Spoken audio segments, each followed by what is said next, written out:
So what if it's actually not a limiting belief that you're working on? Let me tell you a story. This keeps coming up and I want to make it real clear. Some of these beliefs, some of these edges, some of these things that make you feel like that's icky and people keep telling you, oh, that's just a limiting belief. I want you to take a step back, maybe get out a journal and think, is it really? This is my experience. I ended up shutting down a 6-figure business that was running pretty passively.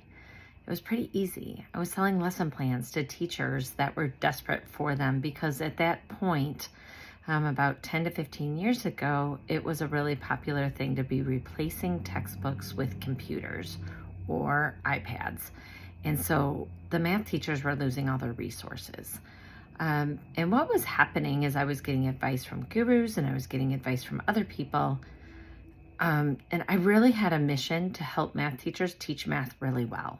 I love creating activities that help kids to think and outdoor activities and just doing things a little outside of the textbook.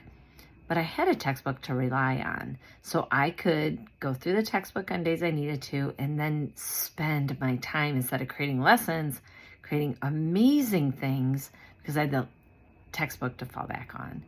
Well, the textbook got pulled away and the math teachers were more and more tired and I was selling to them. But what happened is, as I got feedback from people in the industry, people who knew more than me about running an online business, running a membership, is that the teachers, what they were telling me is they don't want all the special activities. They don't want to do all that work. What they want is to be able to end the school day and go home and actually spend time with their families, which I do understand and I do get and I do appreciate. Except what it did is it took my mission of creating really amazing activities, which I had done with my students for almost 20 years, and it reduced me to a worksheet creating membership, a worksheet creating machine. Well, it pulled me off center. And everybody kept telling me, oh, it's just limiting belief that you don't want to sell. No, I just didn't want to sell something I didn't believe in. And so I ended up shutting it down. Now, hindsight's 2020. It wasn't that I didn't want to sell or I didn't want to market or I didn't want to serve teachers. I didn't want to serve teachers in that way. I was attracting, think about the people I was attracting. I was attracting teachers who didn't really want to work. All of my copy was, hey, just give them this worksheet and then you can go home and not worry about it.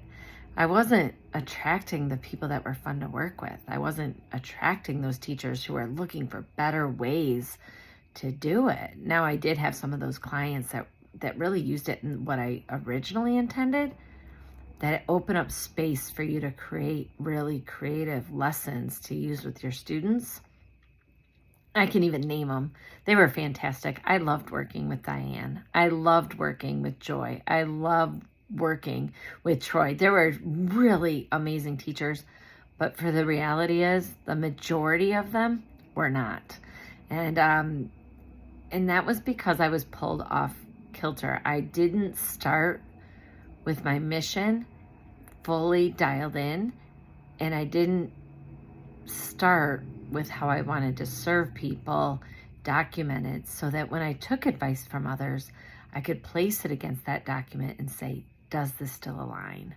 So as you build your business, when things feel off, when things feel hard, when you know how to do them, but you just can't make yourself quite do it, you might want to ask yourself, does it feel authentic? Is this truly my mission?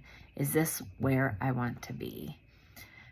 Because there's lots of ways to build a business. You do not need to build it the way somebody has told you to. You need to build it in a way that feels super authentic to you.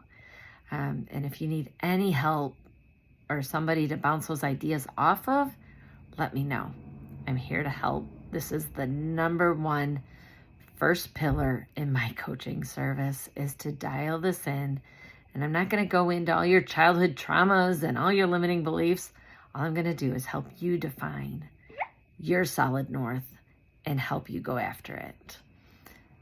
So with that said, define your solid north and make sure you're building your freedom business around that. We'll talk soon.